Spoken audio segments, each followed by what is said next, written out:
You believe yourself most alive when desire seizes you, when your pulse quickens at another's presence, when you cannot sleep for thinking of them, when attraction grips you with irresistible force. But what if I told you that this very intensity betrays not vitality but vacancy, that the fierce urgency you mistake for passion is merely the howl of your inner emptiness seeking relief? Consider this paradox. The more desperately you desire, the less you truly want. The more violently attraction pulls you, the more certainly you are fleeing from yourself rather than moving toward another. What you call magnetic force drawing you to someone is actually gravitational pull, the void at your center swallowing everything that comes near, as a whirlpool swallows the surface of the sea. I have observed you modern Europeans in your railway carriages and boarding houses circling each other like moths around flame. You believe yourselves drawn by light, yet it is the surrounding darkness that drives you. You speak of falling in love and do not realize how precisely you name your condition.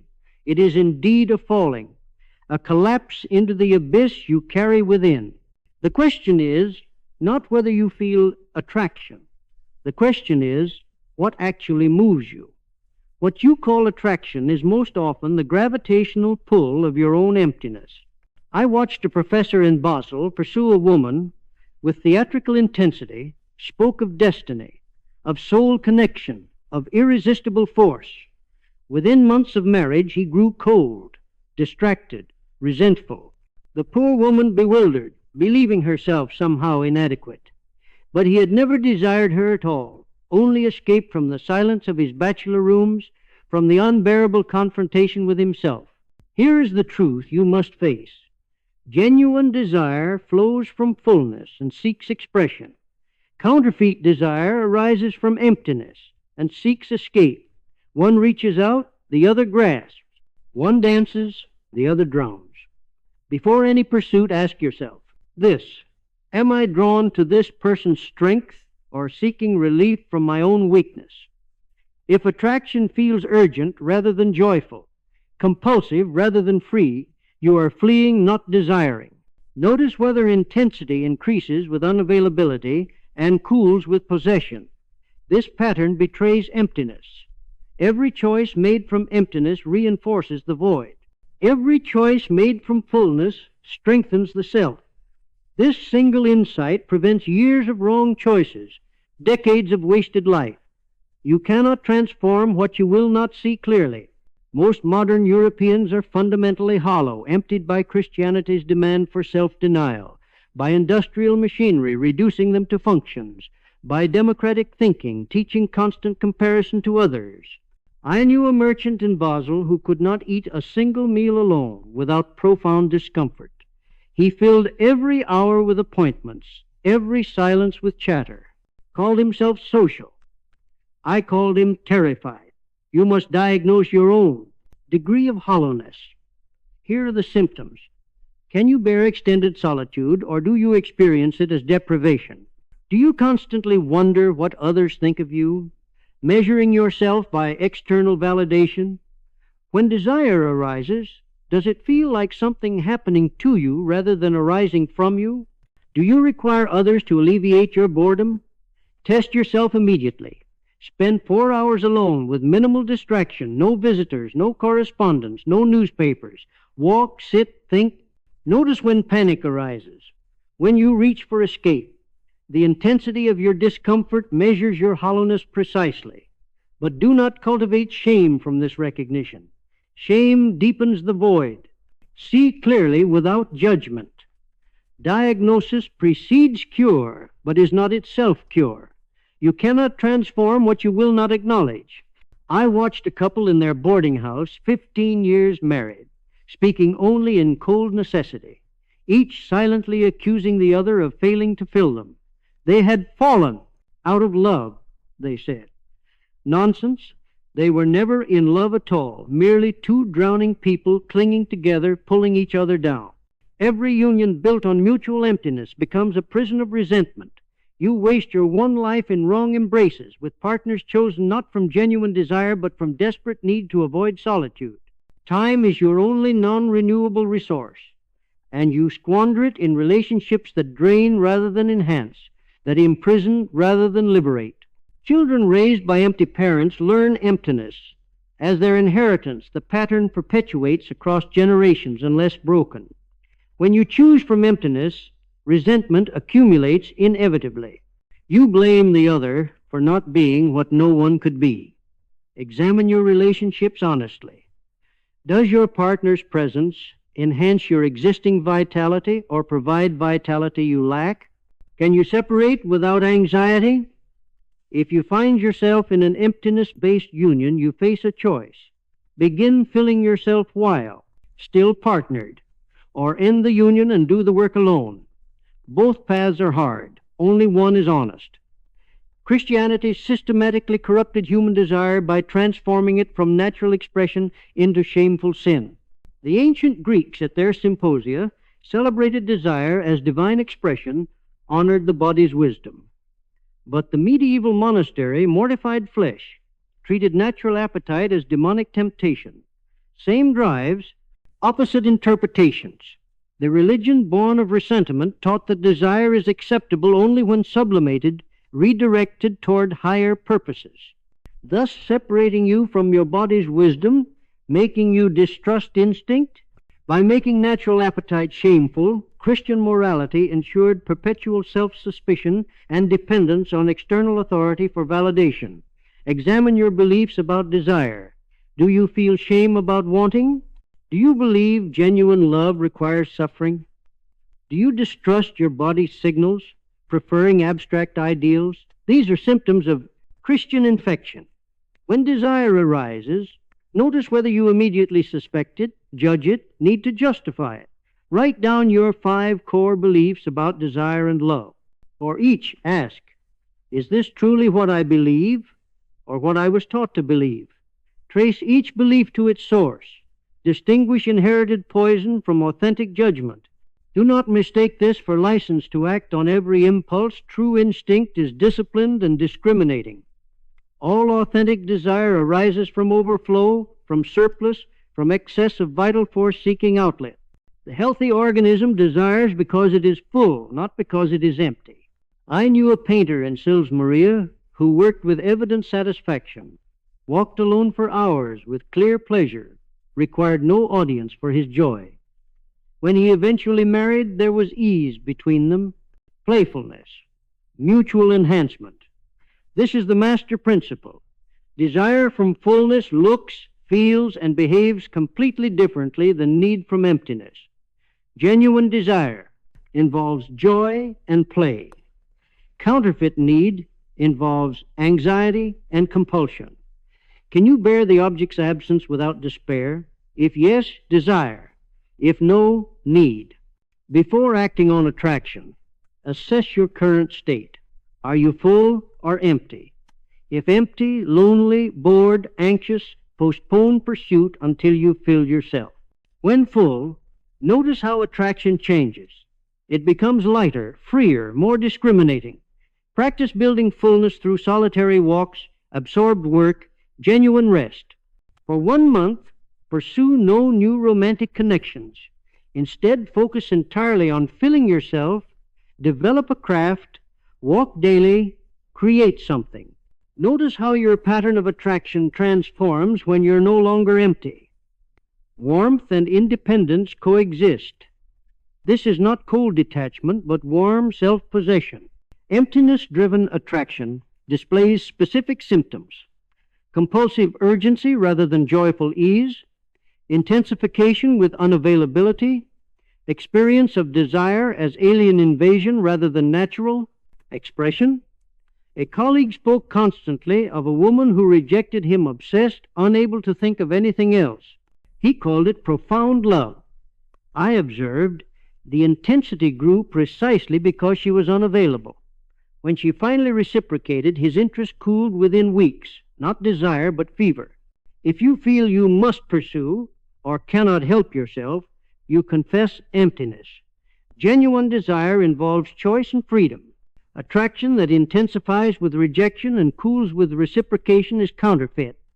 Authentic desire grows with mutual knowledge and availability. When desire feels like something happening to you rather than arising from you, it reveals lack of authentic will. Counterfeit attraction has anxiety at its core, fear of loss, fear of rejection, fear of abandonment. When attraction arises, conduct immediate self-diagnosis. Is there urgency or ease? Does unavailability intensify it? Do I feel invaded or expressing? Is there underlying anxiety? Rate yourself honestly on each criterion. This awareness doesn't eliminate the feeling, but enables conscious choice rather than blind compulsion. Do not expect to eliminate all emptiness-driven attraction immediately. The goal is first to see clearly, then to choose consciously, and only gradually to transform your baseline. Transformation requires confronting precisely what you have spent your life fleeing. Sustained encounter with yourself in real solitude. Not comfortable alone time with books, but actual confrontation days in which you have no one to perform for, no distraction from yourself. I spent years wandering between Sils Maria, Nice, Turin, often weeks without substantial human contact. Initially torturous, the silence seemed to expand until it threatened to swallow me. But persistence revealed something remarkable. What I feared as emptiness was actually space for growth. Every time you flee into company, work, or love to avoid yourself, you reinforce the void. Solitude is the crucible. Self-confrontation is the heat. Transformation is the result. First comes panic, emptiness seems to expand. Then acceptance, sitting with discomfort. Then discovery, finding yourself in the silence. Finally, satisfaction, solitude as resource, not deprivation. Begin modestly. 1/2 day per week of genuine solitude. Gradually extend duration as capacity builds. The discomfort you feel measures your progress. Lean into it rather than fleeing.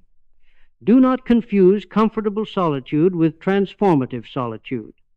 Approach it as medicine, not mortification.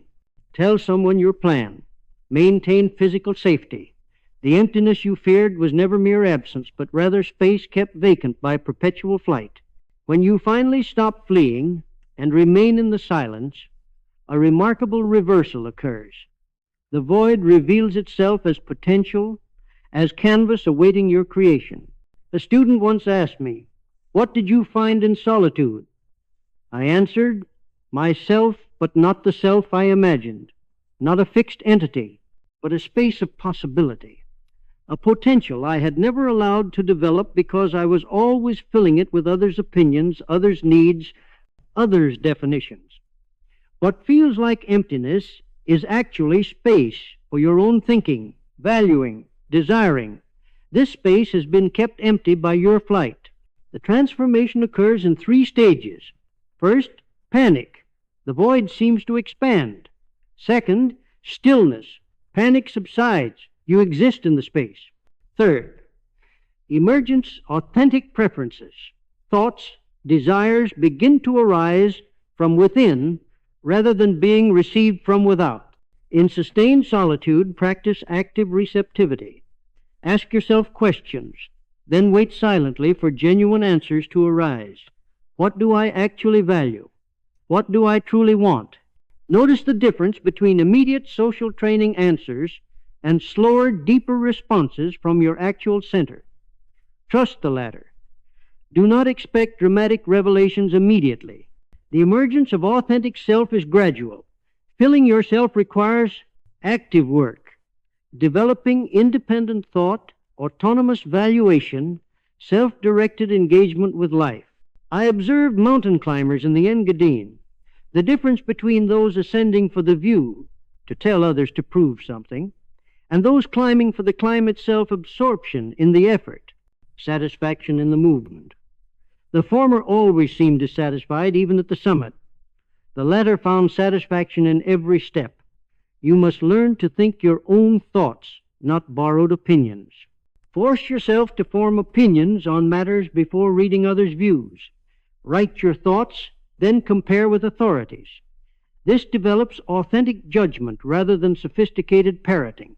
Regularly ask, what do I actually value versus what should I value? The gap reveals how much you defer to external authority. Develop one skill or discipline purely for its own sake, not for any external benefit. Through this, you learn self-directed engagement. Choose one domain for focused development, thinking, valuing, or craft engagement. Spend 30 minutes daily on your chosen practice. Track progress not by external metrics, but by internal satisfaction. Notice when you slip back into performing for others. Gently redirect. Do not expect immediate results. Self-cultivation is gradual work. Avoid contrarianism, disagreeing just to be different. True independence is rare.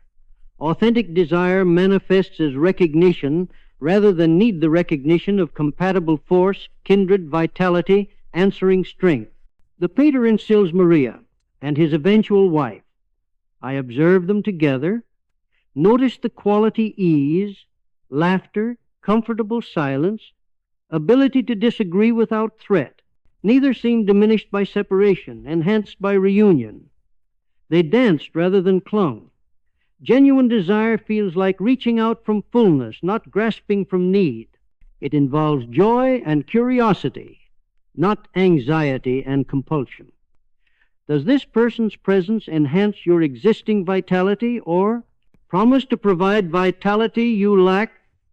The former indicates desire, the latter indicates need.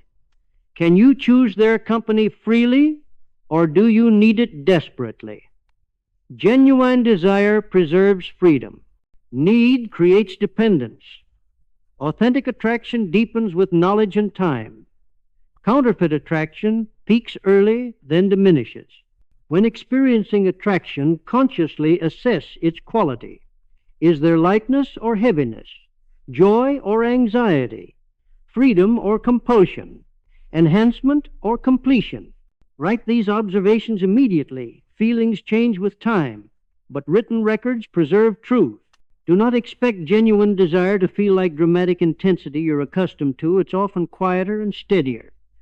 Do not dismiss attraction just because it's not desperate. That's confusing health with blandness. Relationships built on mutual emptiness become prisons. Relationships built on mutual fullness remain dances. The 15-year married couple speaking only cold necessities, each silently, accusing the other of failing to fill them. Their union, mutual imprisonment. Contrast this with a couple I knew briefly in Turin. Separated for months without anxiety, reunited with genuine pleasure, each clearly complete without the other, yet choosing togetherness.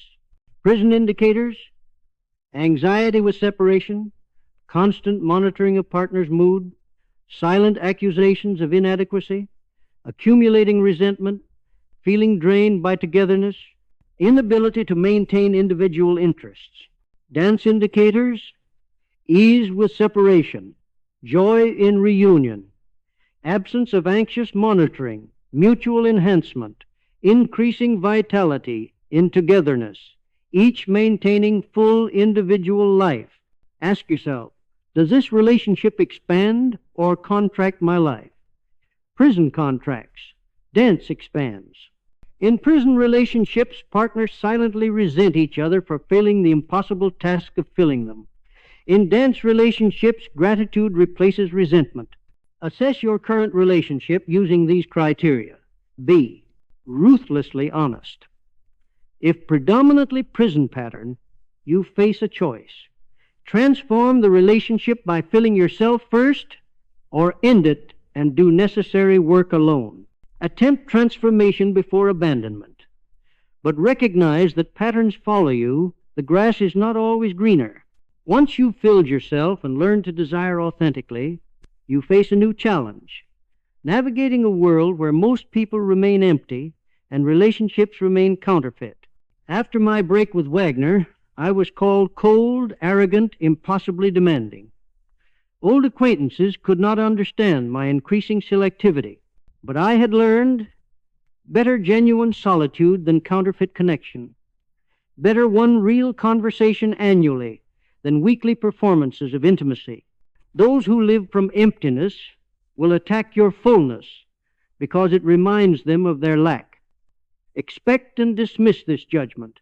Genuinely full people are rare. You will be lonely often. Accept this as the price of refusing counterfeit connection. When you do encounter another full person, you'll recognize each other instantly. There's a quality of ease and understanding that requires no performance. Maintain your solitary practices. Even when in relationship, they're not preparation for connection, but ongoing maintenance. When criticized for your standards, don't defend or explain. Simply maintain them. When lonely, resist accepting counterfeit connection for relief. Write your non-negotiable criteria for relationship. Post them where you see them daily. Use them as filter. Do not compromise them for companionship. Do not use discrimination as excuse for isolation. Do not become bitter about others' emptiness. The distinction between fleeing emptiness and expressing fullness repeats throughout human existence. I observed two scholars, one driven by desperate need to prove himself, publishing frantically, seeking constant validation, never satisfied. The other working from genuine curiosity, absorbed in questions, indifferent to acclaim. Same profession, entirely different quality. One fleeing emptiness, one expressing fullness. In ambition, desperate achievement seeking versus work undertaken from genuine interest. In faith, religion grasped from fear of meaninglessness versus spiritual life lived from abundance. In art, creating to medicate pain versus creating from overflow. The universal test, am I fleeing something or expressing something? Apply this test to every major area of your life. Work, belief, creative pursuits, friendships, ambitions. For each, honestly assess, am I fleeing or expressing? Where fleeing dominates, you must do the filling work. First, attempting to achieve from emptiness only deepens the void. Where expressing dominates, recognize and protect this health. List major areas of your life. For each, rate on scale. 1, entirely fleeing emptiness. To 10, entirely expressing fullness. Areas below 5 require the filling work before further pursuit. Do not expect to transform all domains simultaneously. Choose one domain, apply the filling work, then expand to others. Start somewhere. The difference between emptiness fleeing and fullness expressing is the same difference between slave morality and master morality, between reactive and active forces. The hollow person is the reactive person, shaped by negation, always fleeing. The full person is the active person, creating values from their own abundance. Compare the Christian ascetic and pagan warrior. The ascetic denies his body, calls suffering virtue, resents the strong, invents a better world to escape this one. The warrior affirms his body, transforms suffering into strength, creates values from his own abundance, says yes to this world. One embodies life denial, the other life affirmation. Slave morality, the morality of the weak and empty, condemns strength as evil and elevates weakness as good. Master morality creates values from its own abundance without reference to others. Emptiness makes you reactive, always responding to others. Fullness makes you active, creating from your own center. Examine your values. Do they arise from your own fullness, what you affirm, or from resentment against others, what you deny? If your morality consists mainly of prohibitions and condemnations, it's slave morality born of emptiness. Begin creating positive values from your own abundance. Imagine living your exact life infinitely repeated. Does this thought fill you with joy or despair? The work never ends. Fullness is not achievement but practice, not arrival but journey. You must continuously choose self-generation over self-abandonment, creation over reaction, affirmation over denial. At Sils Maria, 6,000 feet beyond man and time, I experienced what I call my most profound thought, the eternal recurrence. Could I will this moment, this life, this suffering, this joy, all of it, exactly as it is, to repeat infinitely? This question separates life affirmers from life deniers, with absolute precision. Fullness is not a state you achieve and maintain effortlessly, but a practice you must choose daily. Vigilance remains necessary.